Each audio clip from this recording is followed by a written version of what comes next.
Good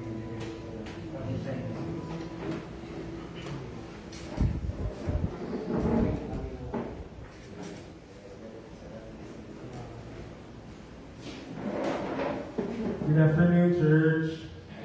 Tayo po tayo lahat. Let's start our worship. Before we start po, greet naman po natin yung mga person beside you. I'm glad you're here in church.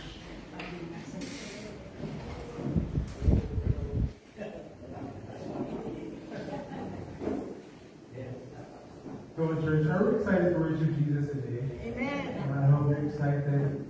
Before we worship, let's just pray po muna.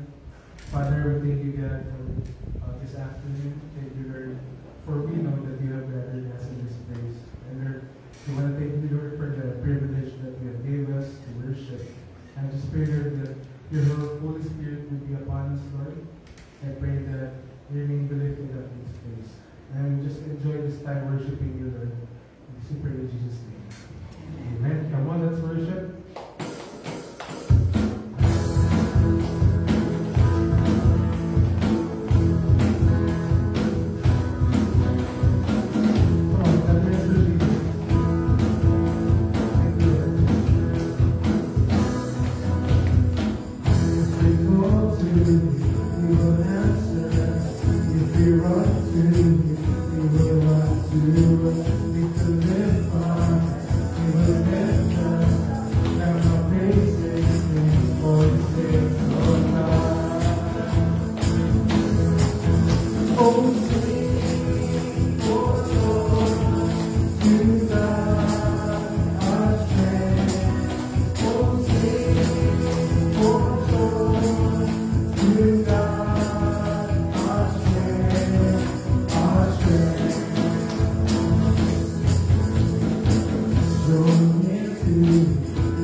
Salamat po at hopefully sana dumating pa kayo kasama natin at hindi pa naman Pasko, Christmas rush lang ang tawag at medyo maamulong konti kanina pero mapasalamat tayo sapagkat ang kapatid na Gerald kasama yung kanyang pamilya na gagalak po tayo na sila makakasama natin. Palapakang po natin sila.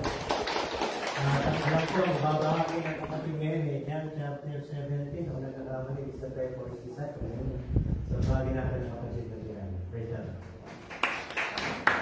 Maraming salamat po yung kapatid. Merry Christmas mga kapatid! Merry Christmas! Yan! O, yan ang unang bati natin ng Merry Christmas sa araw na ito. Ano? Merry Christmas sa ating lahat. At sa kapanahonan ng Pasko, of course, inaalala natin ang kapanganakan ng ating Panginoong Jesus. At of course, eventually, siya ay binigay niya ang kanyang buhay sa krus ng Kalbaryo upang iligtas. Tubusin tayong lahat mula sa ating mga kasalanan.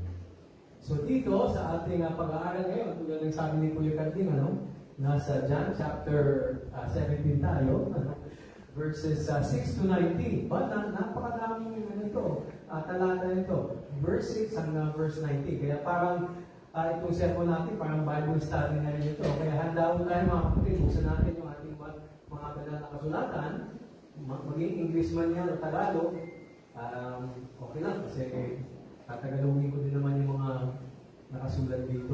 Pero bago tayo magsimula, hilingin natin ang pagpapasbas ng banal ng Espiritu sa ating gawain ngayong hapon ito.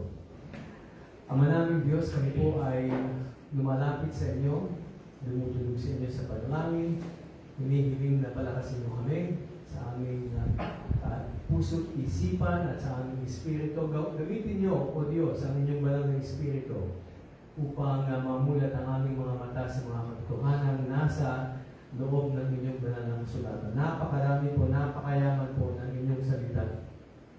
At tinanangis po namin maintindihan ang mga naandito, lalo-lalo na dito sa bahagi ng Ebanghelyo ng Juan kung saan nanalangin ang aming Panginoong Jesus para sa kanyang mga disipulo. Nawa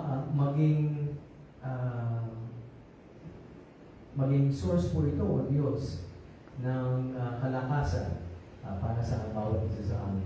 Ito ang aming hinihiling sa matamis sa pangalan ng aming Panginoong Jesus. Amen. Alright, once again, good afternoon and Merry Christmas. And ito po ang title po ng ating pag-aaralan ngayong hapon ito, Kept and Sanctified the Disciples in Jesus' Prayer. John chapter 17, 6 to 19. Itong lalaking ito, maaaring hindi po ninyo nakikilala. Ako actually, nakilala ko lamang siya recently sa pag-aaral at paghahanda ko dito sa ating sermon. Sino nakarinig na ito si Don Felipe Agoncillo y Encarnacion? Sino nakarinig sa kanya? Hindi pa, wala pa, Wala pa. Oo, bagaman matatanda ng ilan sa atin. Hindi na ituro siguro ito nung tayo nasa elementary o high school. Itong si Don Felipe Agoncillo y Encarnacion, ang kanyang may bahay siguro ay mas kilala. Si Maria Agoncillo. Alam niyo po kung sino siya? Siya yung mananahi. Nung unang Philippine flag. Yung kanyang may bahay ang siyang sumulsimog nun. Siya yung mananahi nun. Seamstress ho yung kanyang trabaho at siya ho ang nagtahi ng unang Philippine flag. Sino naman itong si Don Felipe? Itong kanyang may bahay. Siya po ang first diplomat of the Philippines. Alam po ninyo, nung nag-declare po tayo ng independence sa Espanya, at nakikipagsapalaran tayo sa Spain, hindi po tayo nanalo kaagad-agaran doon. Actually, hindi tayo nanalo. Ngunit, nung tayo ay yung Philippine Revolution, may naging kasabay hong gera yun. History lesson muna tayo, At yung gera ho na kasabay yun, ang tawag ho doon is the Spanish-American War. Sumabay ho yung gera ng Espanya at ng Estados Unidos habang tayo nakikipagsapalaran para sa ating independensya dito sa Pilipinas. Ang Espanya at ang Estados Unidos nagkaroon ng sampalaran. At sino ho nanalo doon? Sino nanalo? Siguro. Amerikano nanalo doon, mga kapatid. Natalo ho Espanya. At dahil ho natalo ang Espanya, ilang mga ari-arian o lupa na pinag-aari ng Espanya ay kanilang ibinigay sa sa Estados Unidos. Kasama na po ang Pilipinas doon. Ngayon po, nung sila po yung nagpipirmahan ng kasunduan, sa Paris po ginawa yun, sa Paris, France. At ito po si Don Felipe, pinapunta doon ni Emilio Aguinaldo para maging, diplomat natin, yung ambassador natin ho. Ay, ambassador. Siya ang pinakaunang ambassador ng Pilipinas. At doon po pinagdiinan niya na kailangan bigyan ng independensya ang Pilipinas. Hindi po tayo nanalo nung ating laban sa Espanya, yung Philippine war natin against Spain. Talo ho tayo doon, hindi ho tayo nanalo. Pero dahil nakikipagsapalaran ng ang Espanya sa Estados Unidos, yung pinagtutuunan ng pansin ng Espanya, hindi tayo. Estados Unidos. Ang nakakalungkot po, hindi ho tayo kinilala na soberenyang bansa. Kaya bagamat gustong humarap itong si Don Felipe doon sa mga Amerikano na nagsisipirmahan, hindi po siya pinapasok doon sa kwarto kung saan sila nagpipirmahan. Kasi hindi pa tayo naging sovereign state. Hindi tayo kinilala ng soberenya. Pero bagamat po, gano'n ang kinalabasan, nandito na po tayo ngayon, malaya na ho ang Pilipinas, siya ho ang unang ambassador. Pinapunta siya doon ni Emilio Aguinaldo, talagang naniwala siya sa kanyang misyon. Kailangan ipaglaban ko ang kalayaan ng Pilipinas. At bagamat hindi kinilala yun, binigyan niya yung buong buhay niya. Yung kanyang buong lakas at lahat po ng effort niya, pawis niya, binigyan niya para doon. At dahil hindi nga nakilala ng Estados Unidos ang ating soberenya, may gera na sumunod doon. Ang tawag doon ay ang Philippine-American War. Nanatalo naman tayo doon. Lagi tayong talunan. Nung dumating po naman yung mga Hapon, ano nangyari? Talo na naman tayo. Okay? Pero ganun po talaga, back dito kay Don Felipe, siya po ang pinaunang ambassador. Pinalaman na ito si Don Felipe sa ating pag-uusap ngayon. Tayo po mga kapatid, mga ambassador po tayo ng ating Panginoong Jesus dito sa lupa. At yung mga unang disipulo ng Panginoong Jesus, yun yung pinaka-unang ambassador na naghayag ng Ebanghelyo sa sanlibutan. At yan tayo, nangaligtas ngayon, tayo ay resulta. Bunga ho tayo noong effort. Yung effort, yung gawa, yung ginawa ng mga unang mga disipulo. At dahil sila naging tapat sa kanilang misyon, para sa Panginoong Jesus, naging tapat sila sa Diyos, narito po tayo ngayon. Tayo sumasamba, pinilala natin ang pagka-Diyos ng ating Panginoong Jesus. At tayo ay nangaligtas dahil sa kanilang trabaho, dahil sa kanilang trabaho. Ngayon, balik tayo. Dito, gusto natin dito mga kapatid, sa ating mga talata, John chapter 17 verses 6 to 8. At dito po, ito yung gabi kung saan ang Panginoong Jesus ay malapit ng arestuhin. So, ito yung Last Supper, kasama niya dito mga disipulo, at bago sila lumabas doon sa hardin ng Gethsemane upang manalangin ng Panginoong Jesus doon sa hardin, dito pa lamang sa loob ng upper room, pinanalangin na niya ang kanyang mga unang disipulo. So, tignan natin ang panalangin ng Panginoong Jesus para sa mga disipulo niya. Dito sa verses 6 to 8, makikita natin that Jesus reveals the Father to His disciples. At makikita natin that Jesus manifested the Father's name to those who are given to Him. In other words, pinahayag ng ating Panginoon Jesus ang pangalan ng Ama sa mga binigay ng Ama sa Kanya mula sa mundo. I have manifested your name to the men whom you have given me out of the world, sabi ng Panginoong Jesus. At ito, ang unang bitaw ng mga salita ng ating Panginoong Jesus sa Diyos Ama nung siya'y nananalangin. dito makikita natin na ang Diyos ang nangunguna. He takes the initiative in revelation. In other words, it is Jesus who actively revealed the Father to His disciples. Hindi natin makikilala ang Diyos, mga kapatid, kung hindi rin-reveal ng ating Panginoong Hesus ang kanyang sarili sa mga unang mga disipulo. So in the present day, this reminds us that our understanding of God comes through His self-revelation. Kaya po natin nakikilala kung sino ang Diyos dahil ang anak ng Diyos ay nagkatawang tao at i-reveal niya ang Ama. It is through Jesus Christ and it is also through the Scriptures. Merry Christmas po! Tuloy po tayo mga kapatid. So ang implication para sa atin ngayong mga panahon na ito is that we must rely on God's Word and Christ-centered teaching to truly know the Father. Kasi wala na ang Panginoong Hesus dito sa lupa. Pero nasa atin na ba ng Espiritu? At mas nakikilala natin ang Diyos Ama pag ating pinag-aaralan ang salita ng Diyos. So, ang tanong sa atin is, am I actively seeking to know the Father through Jesus Christ and His Word? Or am I relying only on my own understanding? Marami hong gumagawa ng teorya ukol sa Diyos na hindi nagbabasa ng salita ng Diyos. At marami ho silang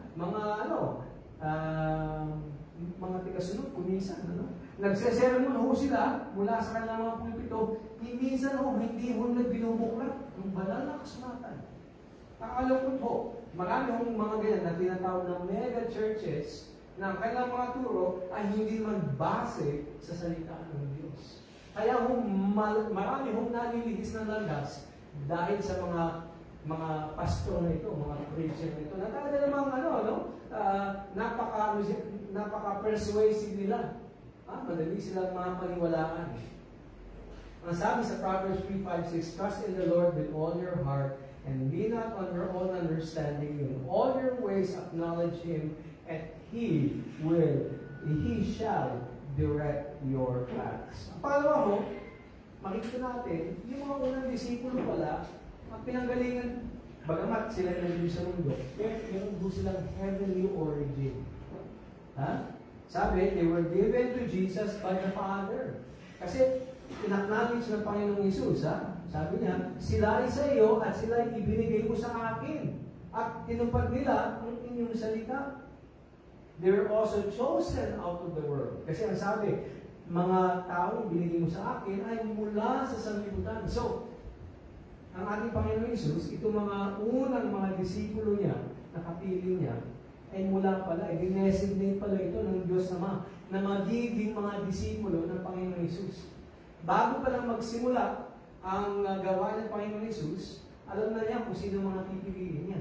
At paano niya alam yun? Siyempre, ang Diyos Ama ang nagsabi sa Kanya.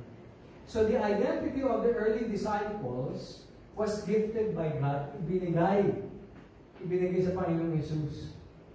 Kaya ang tawag ng Panginoong Hesus sa kanila, those you have given me, given by the Father.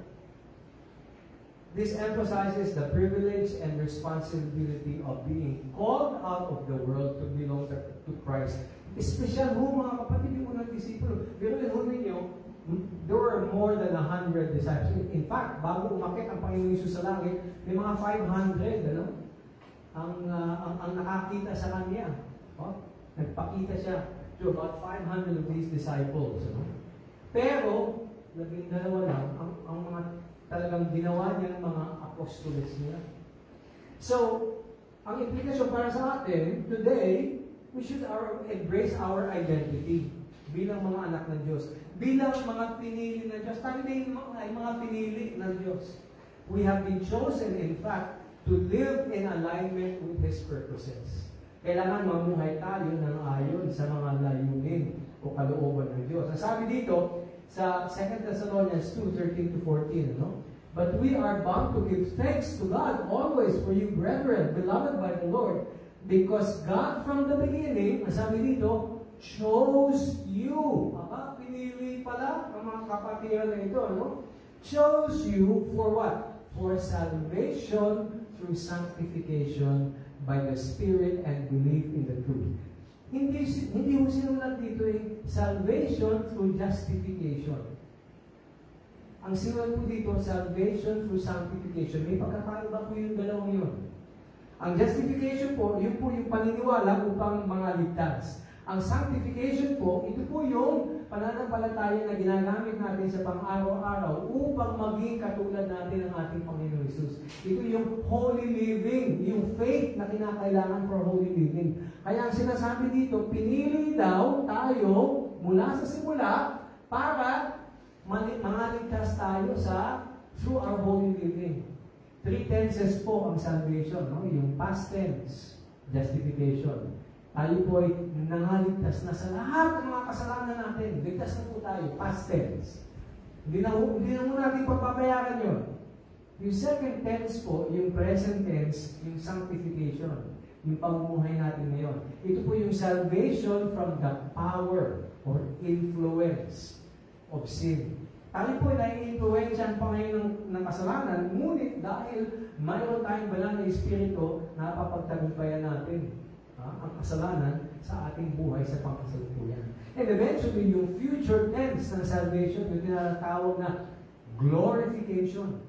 We will be free from the very presence of sin. Wala na ho ang presensya ng kasalanan sa atin kasi mag-glorify na ho yung ating pangangatawan. Magkakaroon tayo ng glorified body kapag nakita na natin ang ating Panginoong Jesus. At tayo ay renapture. Renapture. So, mahalaga po ito mga kapatid. Kinikilala ba natin at ating tinatanggap yung ating identity bilang mga tinawag mula sa mundo at tayo ay nakikristo na. Do we belong? Do we realize that we belong to Christ? How does my understanding of this belonging to Christ and being part of His mission shape my daily life and my priorities? Ano pong impact sa buhay natin? Pag kinikilala natin ng ating Panginoon Jesus, itinawag tayo mula sa mundo at tayo ay sa Kanya. Pangatlo po dito, sa panalangin ng Panginoon Jesus, Jesus and the disciples received and obeyed God's word. Sabi ng Panginoon Jesus, and they have kept your word. Sinunod po ng mga unang mga disipulo ang salita ng Diyos. Now, ang sabi po dito, your word, ang salita daw ng Ama. Bakit po ang salita ng Ama ang sinusunod ng mga disipulo? Makikita po natin, dito at sa buwan ng Juan, in fact, ang sinasabi ng Panginoong Jesus na kung ano ang sa Ama ay sa akin at kung anong sa akin ay sa Ama. So, kapag yung utos ng Panginoong Jesus ang sinusunod ng mga disipulo, actually ang sinusunod ng mga disipulo ay ang utos ng Diyos Ama. It's God the Father na sinusunod. So, obedience to God's word is evidence of belonging. Yung mga sumusunod talaga sa Panginoong Jesus, ebidensya ho ito ng kanyang mga disipulo na sila ay tunay ng mga disipulo ng Panginoong Jesus. So, the disciples kept God's word, showing their true discipleship, which involves obedience. So, napaka-importante po yung pamumuhay na nagpapasailalim sa katotohanan na ibinunyag ng Diyos. So, ang implication para sa atin ngayon is that faithful obedience to God's word is a hallmark of our discipleship. Ang tanong, of course, is, am I constantly striving to keep God's word in my life, demonstrating my discipleship through obedience? Ninanais ba natin mapakita na tayo nga ay tunay na mga disipulo ng ating Panginoon Jesus? Very important po. Sabi sa John 14:23, Jesus answered and said to him, if anyone loves me, he will keep my word, and my Father will love him, and we will come to him and make our home with him. Dito po natin dito, if anyone loves me, he will keep my word. Yung ating pagsunod sa ating Panginoong Jesus, ang nagmo-motivate mo niyan ay ang pag-ibig natin sa ating Panginoong Jesus. We do not obey Christ because we fear Christ. Dahil tayo natatakot sa Kanya. Hindi. Hindi lang tayo sumusunod sa Panginoon Jesus dahil lamang sa utang na loob. Ay, may utang na loob ako, kailangan ko sumunod. Hindi. Tayo po ay sumusunod. Ang pinakamagandang dahilan upang tayo sumunod sa Panginoon Jesus ay dahil minamahal natin ang ating Panginoon Jesus. Dito makikita din natin sa verse 7 at saka sa verse 8, that the disciples believed Jesus came from the Father. Isa ito sa kanilang pananampalataya. Kaya sila'y nangaligtas, mga kapatid. Hindi pa ipinapako sa krus ng Kalbaryo ng ating Panginoon Jesus. Ngayon, para sa atin, yun po ay bahagi ng Ebanghelyo. Pag ang isang tao ay nananampalataya sa gawa ni Kristo Jesus doon sa krus ng Kalbaryo at nagbayad bilang kabayaran ng lahat ng kanyang mga kasalanan, ilililigtas ng Diyos ang taong yun pag nananampalataya sa gawa ni Kristo. Pero noon, hindi pa napapako sa krus si Kristo. Ngunit, sila'y nanampalataya ng kay Kristo. Nanampalataya sila na alam nila na si Kristo ay mula sa Ama. Ang sabi, verse 7, ngayon ay nalalaman nila na ang lahat ng mga bagay na ibinigay mo sa akin ay mula sa iyo. Okay? Sapagkat ang mga salitang ibinigay mo sa akin ay ibinigay ko sa kanila at kanilang tinanggap na. They accepted, You have given me, they have received them. At naniwala din sila sa misyon ng ating Panginoong Hesus. Nasabi, at totoo nalaman na ako ay nagmula sa iyo. At naniwala silang ikaw ang nagsugo sa akin. So they had faith in Jesus Christ and His origins. Alam nila, yung mga unang disipulo ng Panginoong Hesus ay actually Diyos na nagkatawang tao na nanggaling sa Ama, sinugo ng Ama upang pumunta dito sa sanlibutan. Nanampalataya ang mga unang disipulo dito sa katotohanan ito. At bagamat hindi pa napapako ang ating Panginoon sa krus ng Kalbaryo, sila ay nangaligtas na. Faith alone, mga kapatid, ang nagliligtas. So, faith in Jesus is the pathway to knowing the Father. Ito po ang daan sa pagkakakilala sa Panginoong Hesus.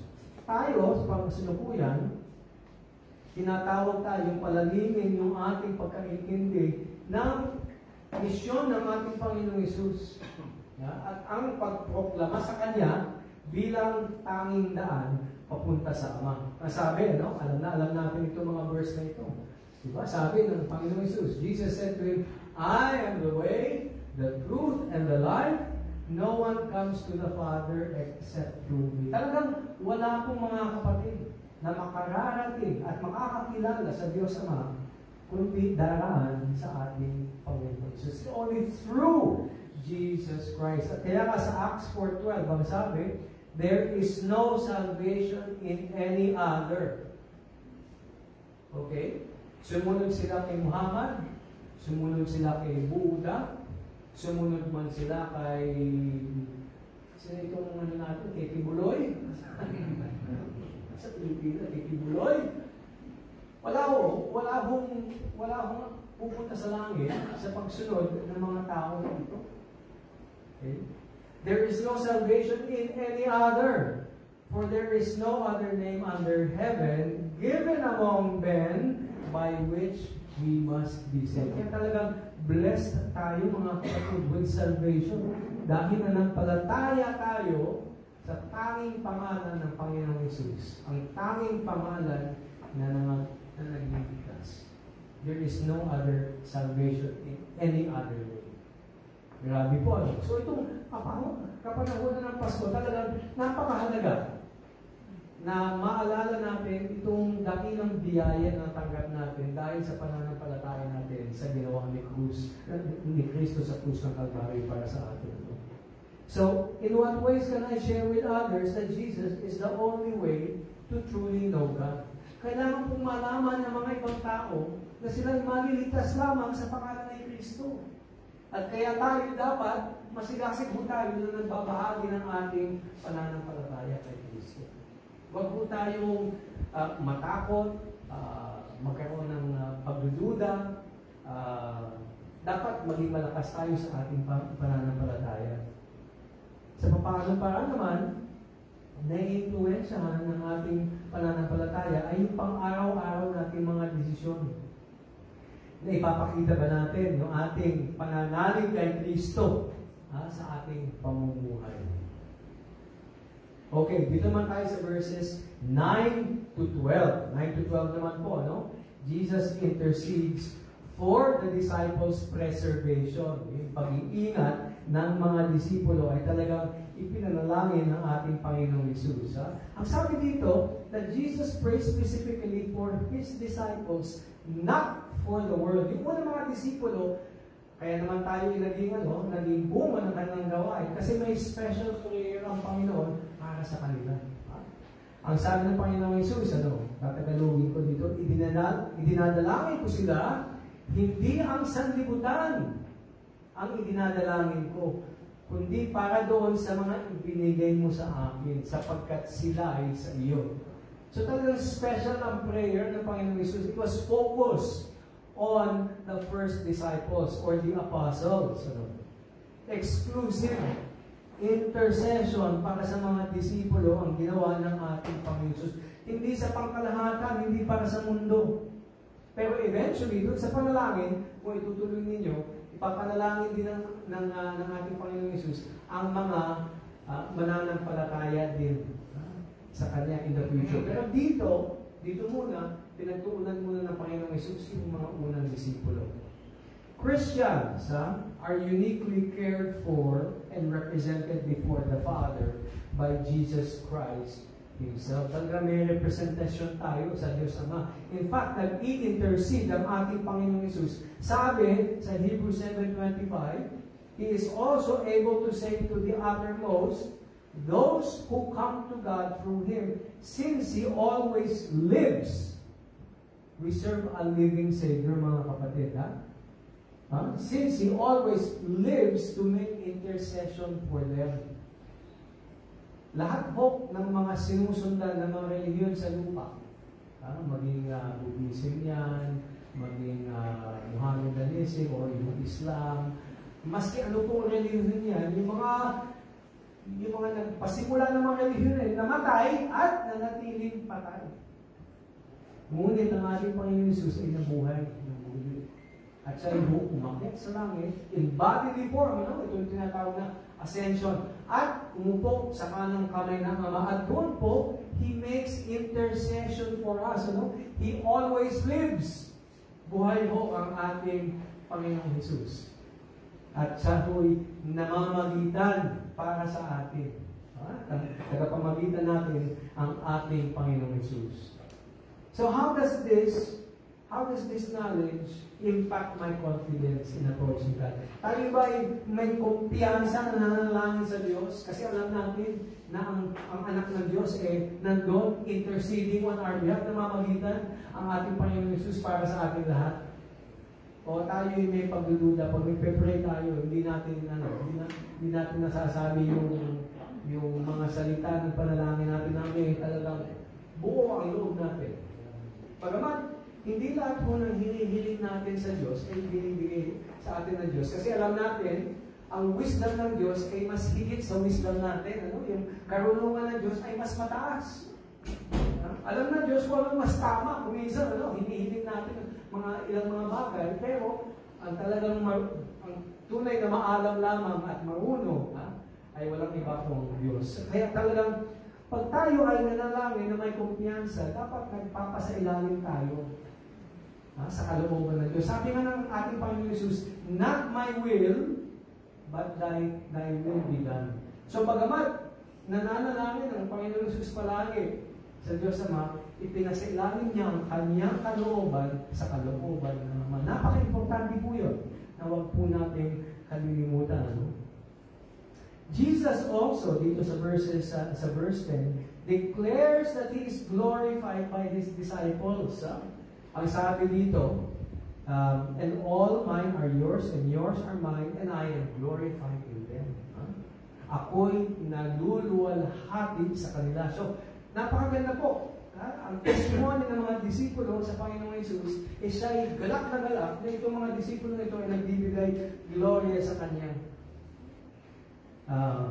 So dito nakikita natin that when Jesus declared that all are mine are yours and yours are mine, He emphasizes yung shared ownership and unity and purpose.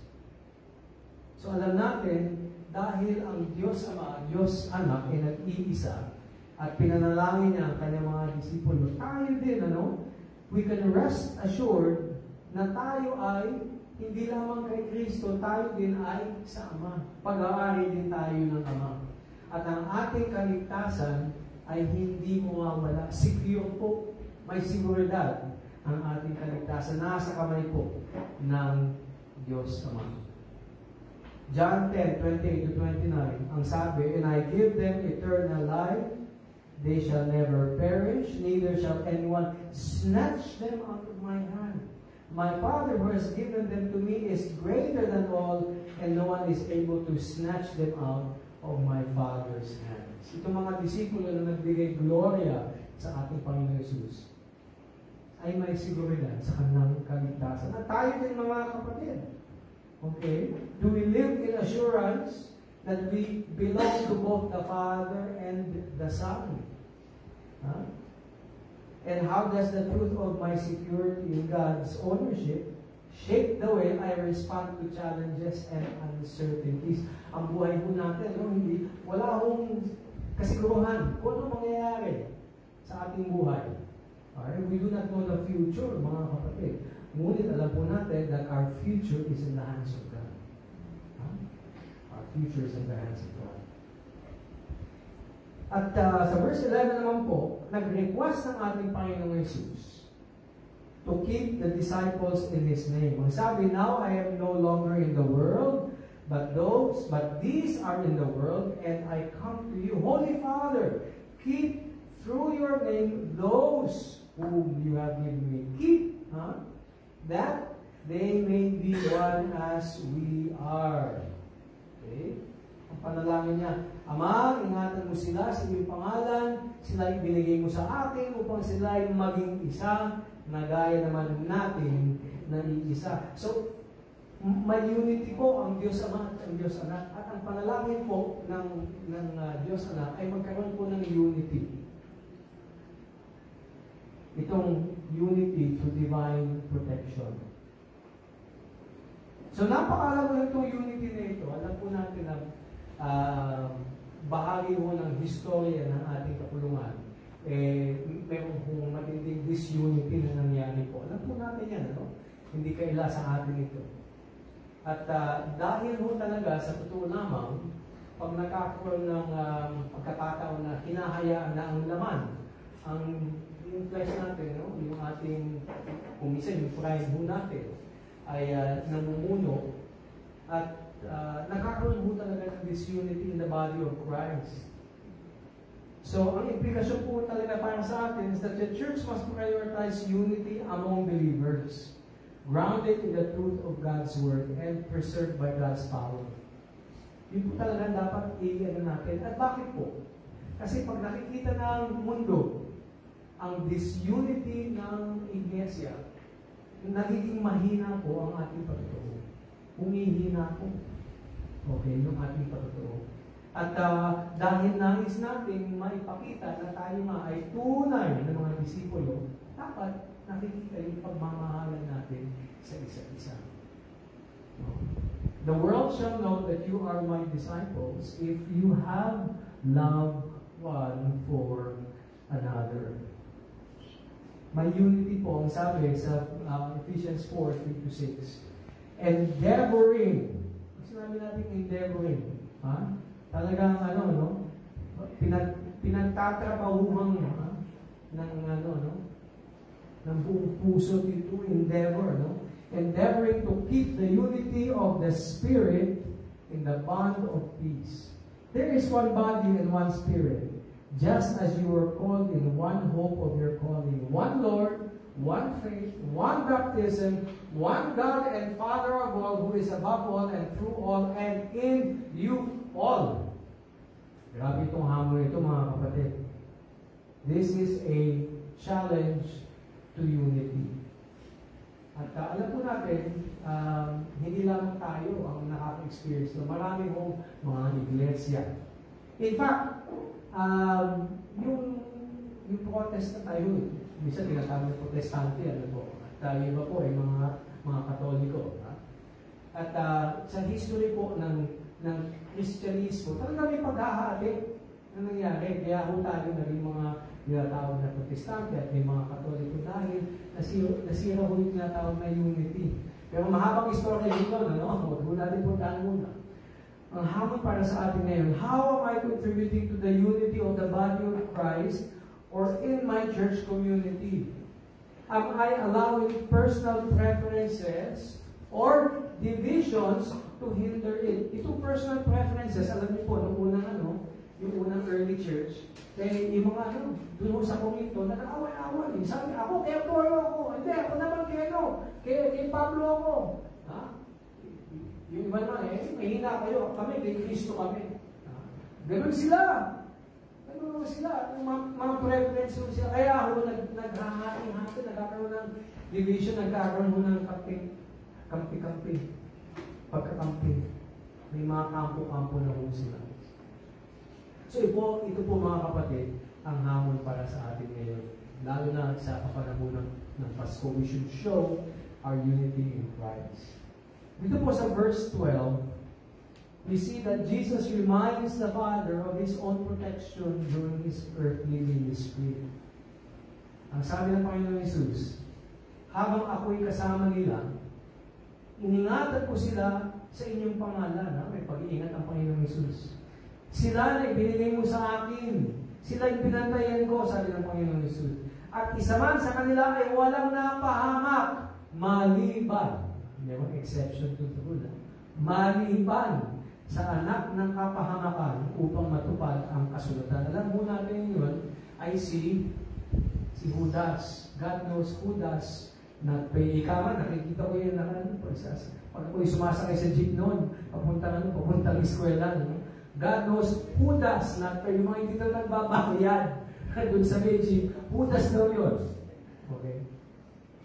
Ito po, mga kapatid, nung nanalangin ng Panginoon Jesus para sa kanyang mga disipulo, si Judas ay wala na. Alam niyo kung nasan si Judas? Binibetray na na ang ating Panginoon Jesus. Lumabas po siya. Hindi ho siya, hindi ho siya nanatili doon sa piling ng ating Panginoon Jesus upang i-betray niya ang ating Panginoon Jesus. Para saan? 30 pieces. 3 piraso ng pilak, mga kapatid, ang kabayaran ng kanyang pag-betray sa ating Panginoon Jesus. Tinaksil niya, taksil siya sa Panginoon Jesus. Ngunit, yung mga iba ay talagang iningatan. So, there is security in God's keeping. Okay?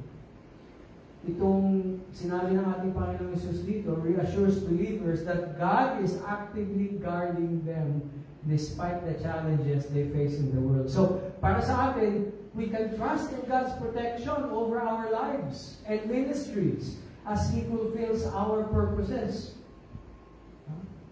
Pwede ho tayong manalig na iingatan ho tayo ng ating Diyos sa ating buhay at sa ating mga ministeryo. Sabi ho sa 2 Thessalonians 3:3, "But the Lord is faithful, who will establish you and guard you from the evil one." Hindi ho tayong pwedeng kunin ni Satanas. Pwede ho tayong tuksahin, pwede ho tayong gambalain, pwede tayong guluhin, ngunit hindi ho tayo makukuha ni Satanas. Tayo po ay kay Kristo at kay Kristo lang. And sabi, being confident in this, Philippians 1:6, being confident of this very thing, that He who has begun a good work in you will complete it until the day of Jesus Christ. Yung gawa ho ng Diyos sa atin, ng banal na Espiritu, patuloy ho ang gawa ng Diyos sa atin at dyan tatapusin. Okay? Tatapusin po ito hanggang sa araw ng ating Panginoon Jesus. How does the knowledge of that God is keeping me shape my response to fear, temptation, or trials? Tayo ba'y nakatatakot? Pag dumadaan tayo sa mga bagay, mga experience na hindi natin makontrol. Paano po yung temptation naman? O yung mga trial sa buhay mo natin? Do I trust in the protection of God over my spiritual journey? Or am I relying on my own strength? Yan mo ang talagang tukso dyan, na yung lakas po natin ang inaasahan natin. Okay. Pangatlo, point number 3, verses 13 to 19 naman. Dito po natin nakikita na ang ninanais ng Panginoon Jesus ay yung joy ng ating mga disipulo. Sabi niya, ngunit ngayon ay papunta ako sa iyo, ang mga bagay na ito ay sinabi ko sa sanlibutan upang sila'y magkaroon ng kagalakang ganap sa kanilang sarili. Yun po ang panalangin ng ating Panginoon Jesus. So sanctification brings joy amid trials. Ano po yun, Sinasanctify tayo, nagdadaanan ho natin yung mga kahirapan, pero dapat meron tayong kagalakan. Wow! Kasi alam natin, itong kagalakan ng muna ito is not dependent on our circumstances. Ang kagalakan po nito ay nakukuha natin pag tayo ay nag-a-abide sa ating Panginoong Jesus. Sabi sa John 15:12, "These things I have spoken to you, that my joy may remain in you, and that your joy may be full." Rejoice in the Lord always. Again, I say rejoice. Sa Psalm 16:11, "You will show me the path of life. In your presence is fullness of joy. At your right hand are pleasures forevermore." Pag tayo po ay nananatili sa ating Panginoon Jesus, ang kagalakan ng ating Panginoon Jesus ay ating mararanasan, mga kapatid. It is only abiding. So, is my joy related to my relationship with Jesus Christ? Or, do circumstances dictate my joy? Pag tayo po ay nakatuon ng pansin sa ating experience, ay malulungkot po tayo. Pero kung ang ating focus ay ang ating Panginoon Jesus, who for the joy, sabi nga, set before Him, endured the cross, despising its shame. Wow! Ang ating Panginoon Jesus, bagamat siya papunta sa krus ng Kalbaryo, hindi kaganakan siya sa kanyang puso. Ganun din po mga kapatid, pag tayo po ay nag-a-abide sa ating Panginoon Jesus, ma-experience po natin ang kagalakan ng ating Panginoon Jesus. Ang sabi dito sa verse 14 at sa verse 16, ina-acknowledge ng Panginoon Jesus na ang mga disipulo ay talagang kinabubuotan ng mundo. Ibinigay ko sa kanila ang iyong salita at napuot sa kanila ang sanlibutan sapagkat hindi sila taga-sanlibutan. Gaya ko naman na hindi taga-sanlibutan. Hindi sila taga-sanlibutan na gaya ng hindi taga-sanlibutan. Wow, ating Panginoon Jesus, kinilala na ang pagkapuot talaga ng sanlibutan, ay bahagi po yan ng identity ng isang mananampalataya. Pag minamahal ng mundo ang isang mananampalataya, maaaring hindi tunay na mananampalataya yan. Okay? So opposition from the world is a confirmation of belonging to Christ and being set apart for Him. Sabi nga sa Matthew 5:11, "Blessed are you when they revile you and persecute you." Wow! Blessed daw, "And say all kinds of evil against you falsely for my sake. Rejoice and be exceedingly glad, for great is your reward in heaven. For so they persecuted the prophets who were before you." So, ang persecution po, kasama po yan, sa pagiging Kristiyano at pagiging tagasunod ng ating Panginoon Jesus. At sabi nga sa John 15, "If the world hates you, know that it hated me before it hated you. If you were of the world would love its own. Yet because you are not of the world, but I chose you out of the world, therefore the world hates you." So, ang tanong, how do I respond when faced with rejection or opposition because of my faith? Do I value my identity in Christ more than the acceptance of the world? Marami hong mga quote-unquote secret Christians, ayaw po nilang sabihin na sila ay tagasunod ng ating Panginoon. So, bakit ko? Natatakot sila. Ha? Natatakot po silang ibahagi ka ng testimonya. Feeling nila, hindi sila tatanggapin ng mundo. Ha? Ipi-persecute sila. Pero dapat po, badge of honor po sa atin yan eh. Na tayo tagasunod ng ating Panginoong Hesus. Dapat po tayo ay proud. Hindi po tayo natatakot na tawagin tayo mga anak ng Diyos. So, do you value your identity in Christ more than the acceptance of the world? Alin ho ang mas mahalaga sa inyo? Okay? Yung identity nyo bilang anak ng Diyos o yung pagtanggap sa inyo ng salita? Okay. Dito po sa verses 15 at verse 15, hinihiling ng Diyos ang pag-iingat ng mga disipulo mula kay Satanas. Sabi dito, hindi ko hinihiling na alisin mo sila sa sanlibutan, kundi ingatan mo sila mula sa masama. Yung masamang yun, hindi evil one, lang iba kundi si Satanas. At alam niyo kung bakit ito ang panalangin ng ating Panginoon Hesus ng mga kapanahunan na yon? Nung panahon na yon, mga kapatid, si Satanas, si Satan, talagang nagtatrabaho overtime. Nakafocus yung kanyang presensya doon po sa Israel. Tinukso niya ang Panginoong Hesus nung siya'y nagsimula ng kanyang gawain. At ngayon, mamamatay na si Kristo, ipapako sa krus, ang kanyang pagtutunan ng pansin naman, yung mga disipulo. Sisirain niya. Gusto niyang sirain ang kanyang mga buhay. Kaya ang panalangin ng Panginoong Hesus, huwag daw silang alisin mula sa sanlibutan, kundi pag-ingatan sila mula sa masama. Itong evil one ito. Itong si Kaling, no? So, alam natin, implikasyon po para sa atin is meron tayong protection mula sa Diyos dito sa mundong ito. We are not isolated from the world's struggles, but we are preserved by God's power to fulfill our mission faithfully without falling prey to the schemes of the enemy. So, tayo po ay nasa mundo. Hindi po tayo inaalis mula sa mundo. Dahil meron tayong pag-iingat sa mundong ito mula sa Diyos. So how does trusting in God's protection help me engage in the world without compromising my faith? Yun po ang yun po talagang hamon eh. Tayo namumuhay sa mundong ito at talagang may tukso sa mundo. May tukso din sa laman. May tukso din mula kay Satanas. Ang talagang hamon huwag po tayong kompromiso sa ating pananampalataya. Bagamat nasa mundo tayo. At of course, ang ating misyon ay hindi ma-influensya ng mundo. Ang misyon natin ay influensyahan ng mundo para kay Kristo. Ang sabi sa Psalm 46, 1 and 2, God is our refuge and strength, a very present help in trouble.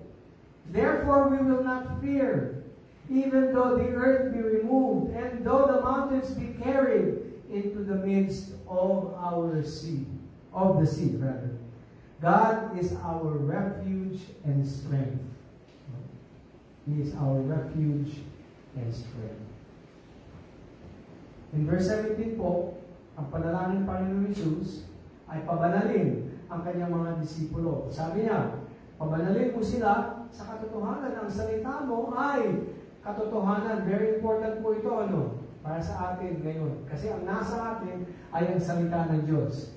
Kita po natin, sentro po ang salita ng Diyos dito sa ating kapulungan. It's right here in the middle.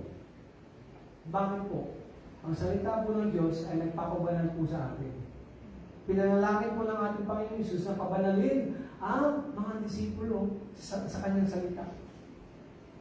Okay? So, sanctification, itong pamumuhay natin sa buhay Kristiyano natin na nagbibigay kaluguran sa ating Diyos, kay Kristo at sa Diyos Ama, ay kapag sinusunod natin ang salita ng Diyos. We must immerse ourselves in God's Word and grow in holiness and live according to His will. So of course, ang tanong Am I consistently engaging with Scripture? Lagi ko bang binabasa ang salita ng Diyos? At hinahayaan ko ba itong Biblia na aking binabasa na baguhin ako sa aking kilos at sa aking isip? Anong mga bahagi ng buhay ko ang kailangan ko bang iayon ng mas malapit sa salita ng Diyos? Marami po, pati ako, alam ko po, marami hong mga bagay-bagay sa buhay ko na kailangan i-align ko pa sa salita ng Diyos. Work in progress po tayo lahat. Ano? Hindi po tapos ang gawa ng Diyos sa atin. Ngunit kanyang tatapusin yan. Sabi, no? He who began a good work will finish it until the day of Jesus Christ. As sabi sa Romans 12:2, do not be conformed to this world, but be transformed by the renewing of your mind, that you may prove what is that good and acceptable and perfect will of God. Paano mo ma-renew yung mind natin? Dito po sa banal na kasulatan. Sabi sa 2 Timothy 3:16 and 17, all Scripture is given by inspiration of God. Kinasihan ho ng Diyos ang lahat ho ng banal na kasulatan. And it is profitable for doctrine, for reproof, for correction, for instruction in righteousness, that the man of God may be complete po. Thoroughly equipped for every good work. Sa lahat ho ng gawa na mabubuti, ang salita ho ng Diyos ay i-equip po tayo. Dito sa verse 18 naman, malapit tayo mga kapatid. Sa verse 18, ang panalangin ng ating Panginoon Hesus ay ang pagdala niya, ang pagsugo niya pala sa kanyang mga disipulo. Sabi, kung paano ako iyong sinugo sa sanlibutan, sila ay sinugo ko rin sa sanlibutan. So pareho din, ano? Kung ang mananampalataya na sumusunod sa Panginoong Hesus, kailangan sinusunod din niya yung ginawa ng ating Panginoong Hesus. Sinugo ng Ama ang ating Panginoong Hesus mula sa langit, dito sa sanlibutan. Kaya ang anak, ganun din, ang kanyang ginawa, isinugo niya. Kaya sabi ko doon sa simula, mga kapatid, tayo yung mga ambassadors. We are sent into the world with a mission. Tulad po ng mga unang disipulo, tayo din po. We have the responsibility also of being the ambassadors for Christ. So we are called to actively engage in the world with the gospel. And we must follow the example of our Lord Jesus Christ. So ang tanong is, how am I actively fulfilling my role as an ambassador for Christ in my community, in my workplace, in my relationship? Sa lahat po ng ginagagalawan po natin, sa ating komunidad, sa ating trabaho, pati rin sa mga family gatherings natin, sa eskwelahan, lahat po, dapat po nakikita na tayo ay mga ambassadors ng ating Panginoong Hesus. Sabi nga, dito sa 2 Corinthians 5:20, dapat alam natin ito, no? Familiar po tayo dito. We are ambassadors for Christ, as though God were pleading for us. We implore you on Christ's behalf, be reconciled to God. Yun ho ang gawain natin eh. Ang gawain po ay gawain ho na reconciliation. Rene-reconcile po natin ang mga di nangaligtas sa kanilang manlika. Tulad natin, tayo ay na-reconcile. Kaya nabigyan din tayo ng Ministry of Reconciliation. Bilang mga ambassadors, yun po ang ginagawa natin. Kaya let your light, sabi sa Matthew 5:16, let your light so shine before men that they may see your good works and glorify your Father which is in heaven. Ito na po ang pinakahuling talata natin. At dito tayo magtatapos. At ang sabi ng Panginoong Hesus dito, ay sinactify niya ang kanyang sarili. Pinabanal niya ang kanyang sarili. Akala ko ba, banal na ang Panginoong Hesus. Pinabanal pa niya ang kanyang sarili. Bagamat banal ang Panginoong Hesus, pinabanal pa niya ang kanyang sarili. Dahil sa kanila, pinabanal ko ang aking sarili. Wow, grabe ang ating Panginoong Hesus. For the sake of the disciples, He sanctified Himself all the more. Alam natin itong pagpabanal is ang ibig sabihin po, to set apart. Ang kabanalan po, hindi ibig sabihin ho ito is sinless perfection. Hindi ho. Kabanalan or sanctification means to be set apart for a work. So, ang ating Panginoon Jesus, ihiniwalay niya, pinabanal niya kanyang sarili para sa gawain na ibinigay sa kanya ng Diyos Ama. Ganun din po, pinababanal niya ang mga disipulo upang gawin nila ang kanilang gawain. Sinusugo sila sa mundo. So Christians are called to dedicate themselves to God's mission. Tinatawag po tayo na ibigay natin ang buhay natin sa mission ng Diyos. Pagsunod natin kay Kristo, the example of self-sacrifice and obedience. So am I willing to set myself apart for God's purposes, even if it requires personal sacrifice or surrendering my own desires? O ang priority ko yung buhay ko? Bigyan ko ng kaluguran ng aking sarili. Let this mind be in you, sabi sa Philippians 2:5-8, which was also in Christ Jesus, who being in the form of God did not consider it robbery to be equal with God, but made himself of no reputation, taking the form of a bondservant, and coming in the likeness of men, and being found in the appearance as a man, he humbled himself and became obedient to the point of death, even death on the cross. Talagang single-minded yung focus ng ating Panginoon Jesus. Alam niya yung kanyang mission sa pagsuko sa kanya ng Diyos Ama dito sa lupa. Pinabanal niya ang kanyang sarili para kanyang magampanan ang kanyang tungkulin. Ganon din ang panalangin niya sa kanyang mga disipulo. Ang sabi dito, that they also may be sanctified by truth, upang sila naman ay pabanalin sa katotohanan. At alam na natin, ang salita ng Diyos ay ang nagpapabanal. So ano ang implikasyon para sa atin sa pangkasalukuyan? Sanctification through truth is rooted in the work of the Lord Jesus Christ. It's rooted in the truth of God's Word and enabled by the completed work of Christ. So it requires us, tayo mga mananampalataya, mga believers, to embrace and live by the truth daily. Dapat pang-araw-araw nating tinatanggap yung pagpababa ng Diyos para sa atin. Tinawag tayo. We have been given a mandate as ambassadors. Kaya dapat sa pang-araw-araw, we should be living. Am I allowing the truth of God's Word and Christ's finished work to shape my growth in holiness and my daily walk with Him? Sanctify them by your truth. Your word is truth. Yan po ang sabi sa John 17:17. So sa pagtatapos mga kapatid, nakita natin dito sa ating na pag-aaralan, sa panalangin ng ating Panginoon Jesus, that He revealed the truth about God so that they might know Him intimately. Yan po ginawa ng Panginoon Jesus. Pangalawa, He preserved them by His intercession to remain faithful in a hostile world. Pangatlo na ginawa ng Panginoon Jesus is He sanctified them by God's Word and truth to reflect His holiness and fulfill their mission.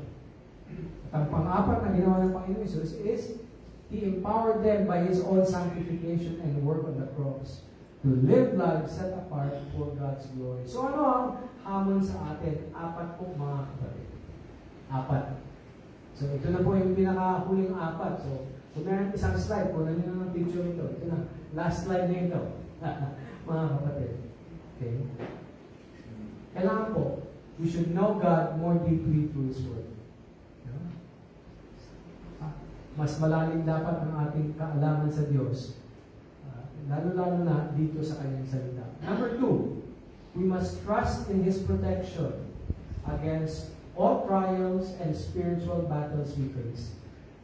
In the world, you shall have tribulation, sabi ng ating Panginoon Jesus. But be of good cheer. Magagalak kayo, for I have overcome the world. So we must trust in His protection. Pangatlo, we must embrace our sanctification. Tagapin po natin yung pagpapabanal sa atin.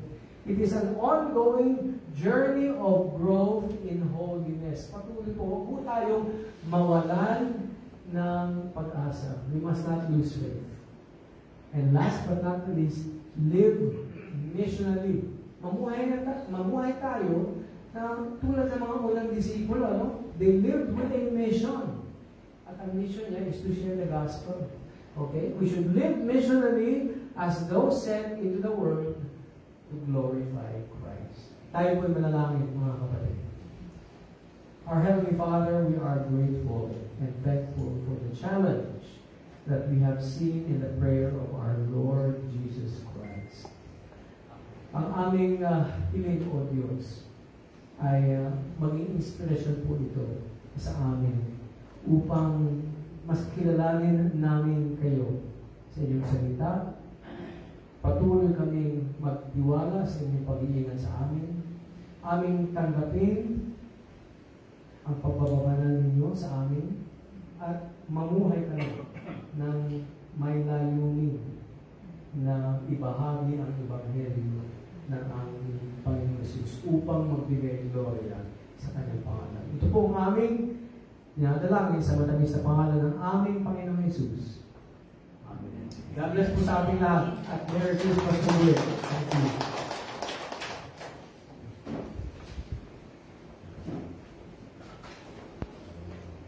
Maraming salamat, Pastor Dylan. Napakayaman at shall I say, loving reminder for us this season, especially this coming New Year.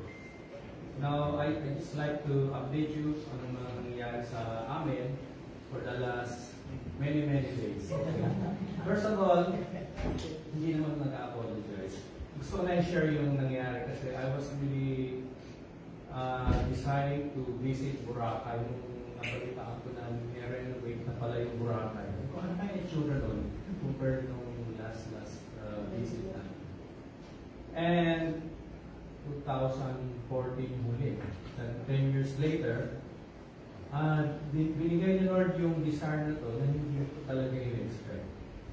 And it's a very meaningful way. Nagkaroon ng mission presentation of the gospel with my daughter as the siyang leader namin, and attended by maybe 60 to 70 businessmen from different parts. Pero walang nanggaling sa Boracay, sa Manila, Cavite, iba yung pinanggalingan. Sa Boracay lang yung event.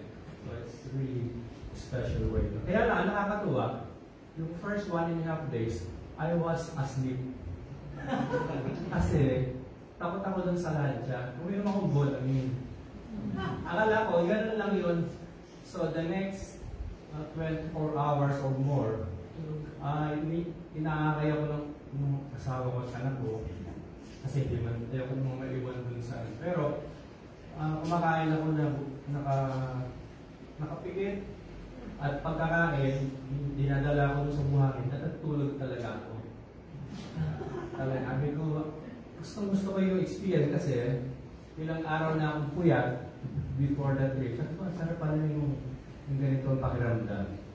Pero, siyempre, marami ako na-miss na happy moments. Pero, ang point ko, kaya ako sinishare to, I met a businesswoman, maybe mga 35 years old pala siya. Nasa travel agency siya. Nag-doctorate pa siya tungkol dun sa course, itong trabaho niya. May naman palang course, no? Dinodoctorate ko pala yun.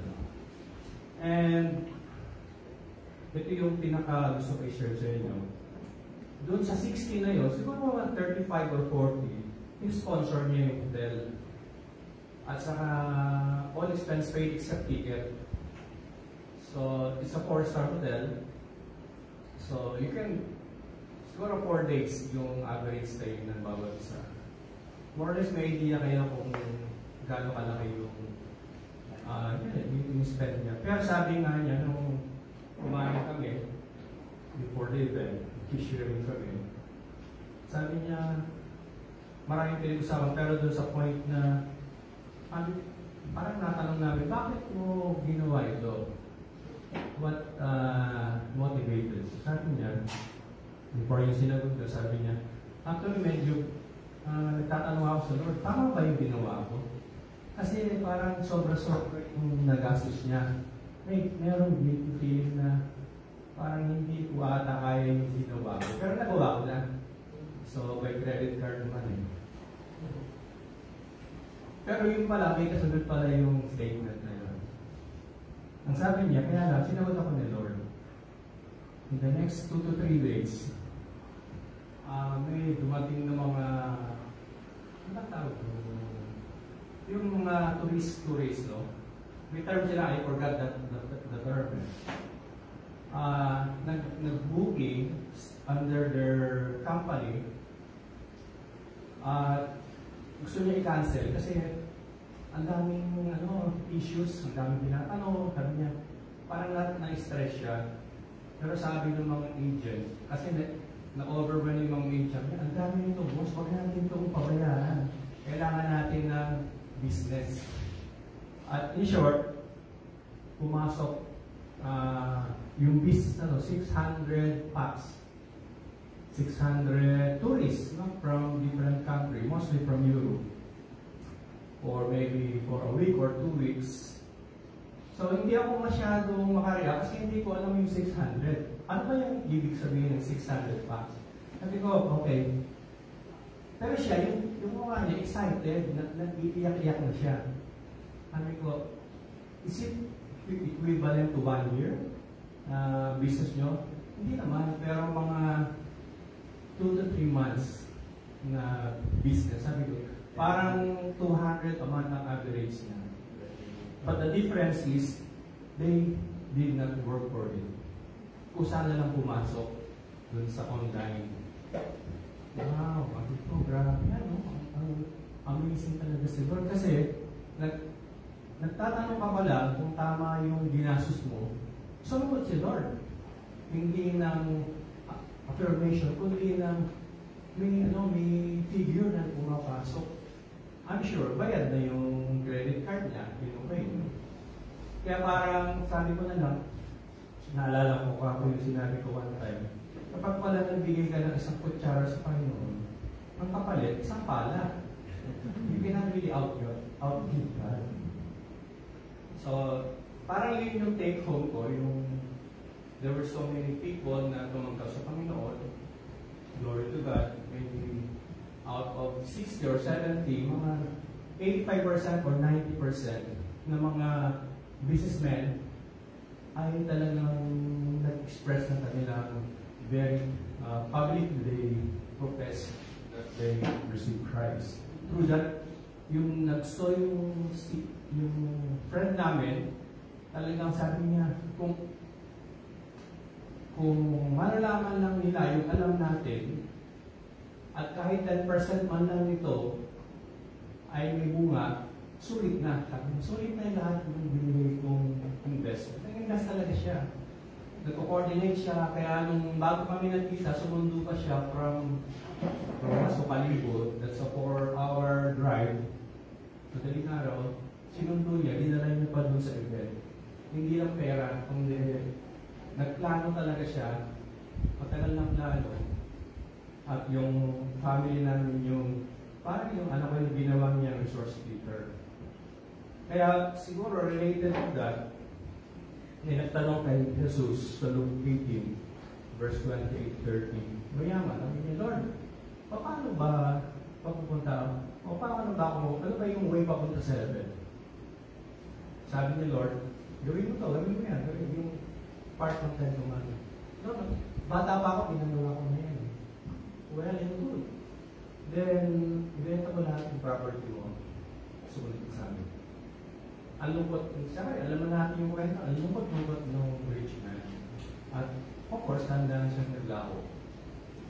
Sabi ni Peter, at yung kami so paano palang makakarating sa heaven? Sabi niya, wala na may imposible sa Panginoon. At sabi ni Peter, verse 28, Peter said, we have left our homes to follow you. Parang, ano nga tawag? Pinukonsensya ni Peter si Jesus. Iniwanan na namin lahat. Sabi ni Jesus, yes? Jesus replied, and I assure you that everyone who has given up house or wife, or brothers or parents, or children, for the sake of the kingdom of God, will surely receive reward in this life and even more in the life to come. So yun po yung challenge sa atin ngayon mga kapatid. Katulad ng kaibigan namin na akala niya sobra-sobra na yung binigay niya sa Panginoon. Like Peter, no? Pero sabi ng Panginoon, tama yung ginawa mo. Kasi more than you can imagine ang ibabalik ko sa iyo. At lalo higit, of course, yung eternal. As we give our tithes and offering, let's reflect on those thoughts, and before we do that, let's pray to the Lord. Salamat Panginoon sa napakagandang panahon ng Christmas na kayo ay paulit-ulit na lumalapit at in-explain sa amin. It is the greatest gift that human being or humankind can receive from a rich God, eternally rich God, like you, Father. We receive your gift, O God, and we would like to respond to you. Not that we are able to respond, but we would like to express our love, even to this token, simple token of our gratitude to you. Receive this, Lord, and may this bless your church. Must we bless you, Lord, in Jesus' name. Amen.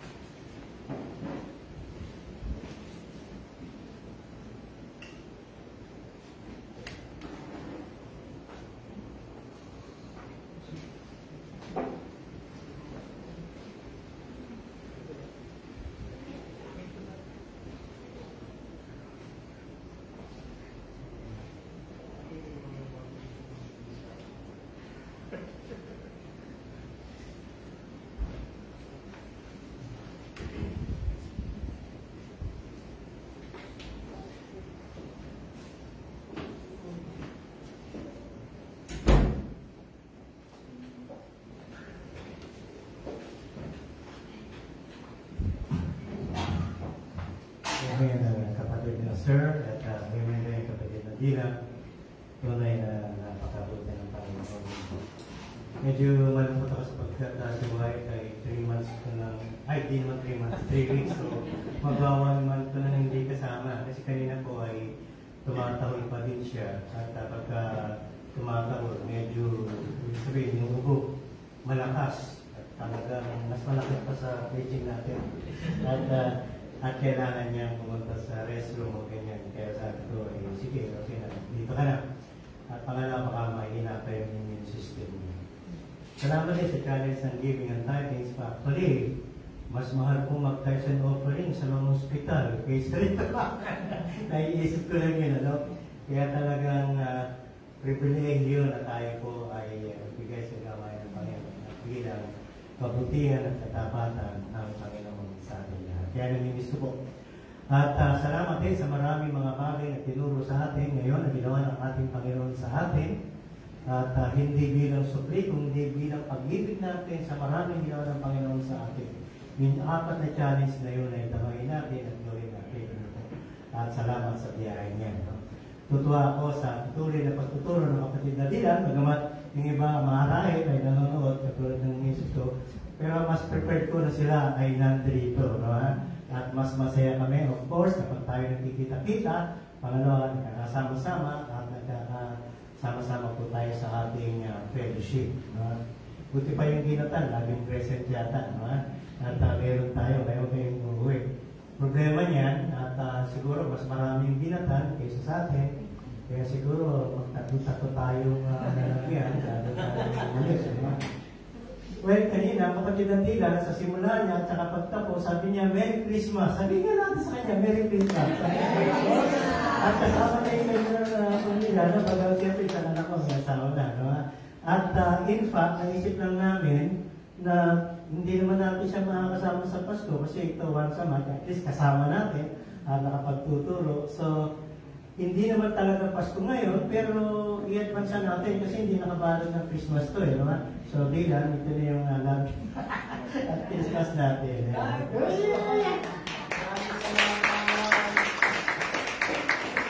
Surprise po. Yeah. Surprise. Maraming salamat. I hope kasi yan. Merry Christmas. Salamat po. Pag hindi kasi, palitan mo dyan na sa Pilipinas binilihan.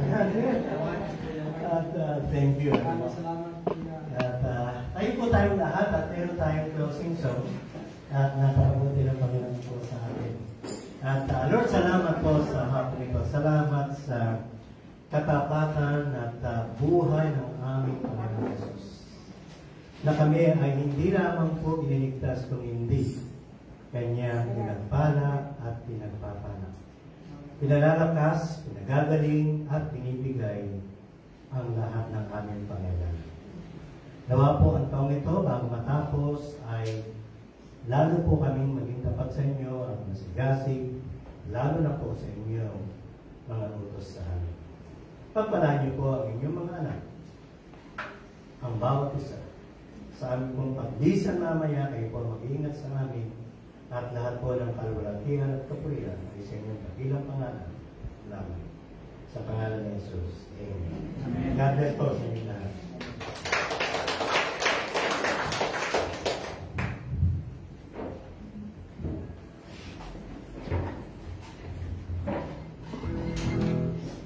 Amen, church. Na-appreciate po ba natin yung message ni Lord sa atin for tonight? Amen. Amen. Come on, let's worship Him again.